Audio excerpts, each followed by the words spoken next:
ago, me and my brother Declan were driving cross country to visit our second cousins out in California. It's a trip we usually make every 2 or 3 years. And for geographical reference, we lived in New York, so we would literally drive from coast to coast. Since it was such a long trip, every 8 hours we would rotate on driving. This story happened when I was driving, and it was about 1 a.m. at night as we were crossing the open plains in Nevada. Declan was also awake in the passenger seat. We were listening to some podcast when I had to slam on my brakes. We were on a pretty long and deserted road when someone bolted out into the road. I remember I could smell my tires because of how hard I hit the brakes. We stopped in the middle of the road, and this person who randomly popped up out of nowhere came running towards us. I noticed that it was a girl. She seemed younger, like early 20s, but her clothes were ripped. She had a slight limp in her left leg, and she looked distressed. And Declan and I felt no threat at this point, and we even thought this girl might need help. She came up to my window, and I rolled it down. She looked terrified, and she asked if we could please help her. Her boyfriend just attacked her. We looked back out into the empty dark road, and didn't see anyone, but the girl looked pretty badly beat up. She said she just needs a ride to her house a few miles up the road. Declan and I looked at each other and decided that we couldn't leave her in the road like this, and agreed to take her to her house real quick. I will be honest, I've never picked some stranger up before, but I felt really bad for her that someone would do this to her. She got into the back seat and started guiding us to her place. The whole time she was thanking us over and over again. She was even crying at one point. She told me to take a left at the white mailbox and to follow the driveway up. I did. The driveway was long, windy, and surrounded by trees. We get to the top of the driveway, and there's this tiny house, almost like a shack, but it's completely dark. She opens my back door, starts to get out, and says, "Thank you guys so much. Now it's time to die." Out of nowhere, 10 people come out from behind the trees. They had on all black, and every one of them is holding something sharp or blunt in their hands. I heard the girl we just picked up scream, "Get them." Declan, who I should mention is a strong believer in the Second Amendment, reached into the glove compartment, pulled out his PSK, shot 3 rounds out the window and into the sky. All these people who were about to charge our car ran and hid back behind the trees. As they did, I reversed out of the driveway and back onto the main road. We drove straight to California and didn't stop once other for bathroom breaks. Use my story as a warning. Be cautious if you ever pick up strangers on the side of the road. Some will try and deceive you into making you think they're a victim of some sort.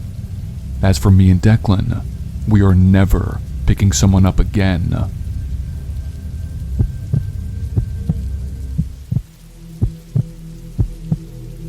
In 2022, I was traveling for a work convention. I lived in New England, and the convention was in Dallas, Texas. My company offered to fly me out, but I'm deathly afraid of planes and heights, so I decided that I would drive instead. It takes much longer, yeah, but at least I felt safe.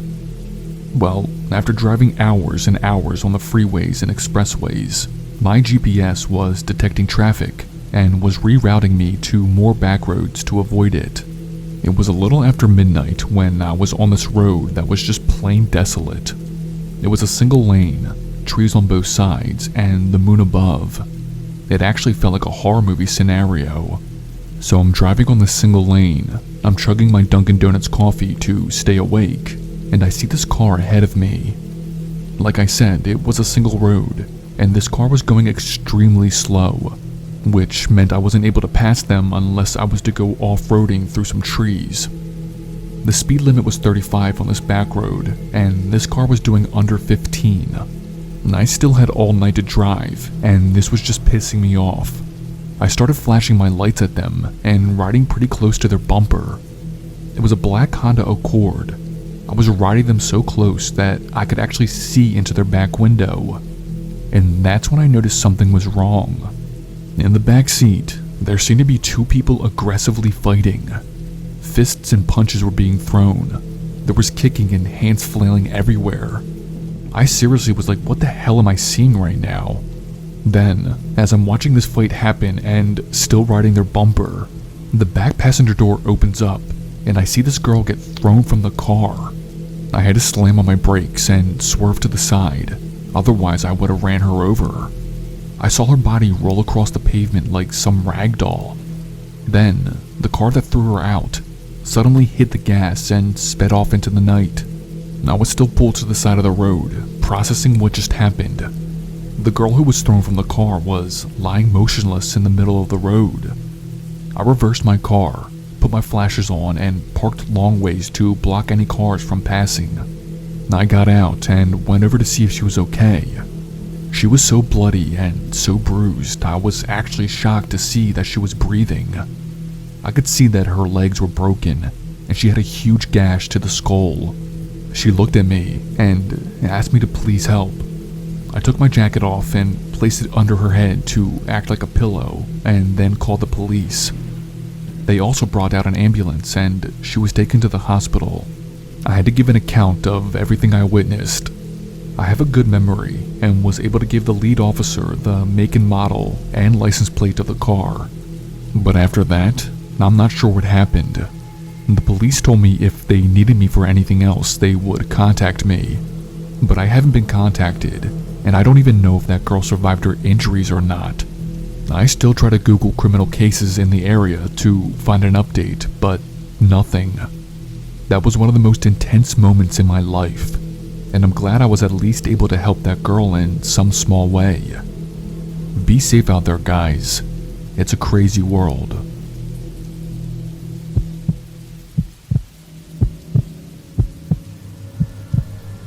My best friend Haley moved away from my hometown in Phoenixville, Pennsylvania, all the way down to Cape May, New Jersey.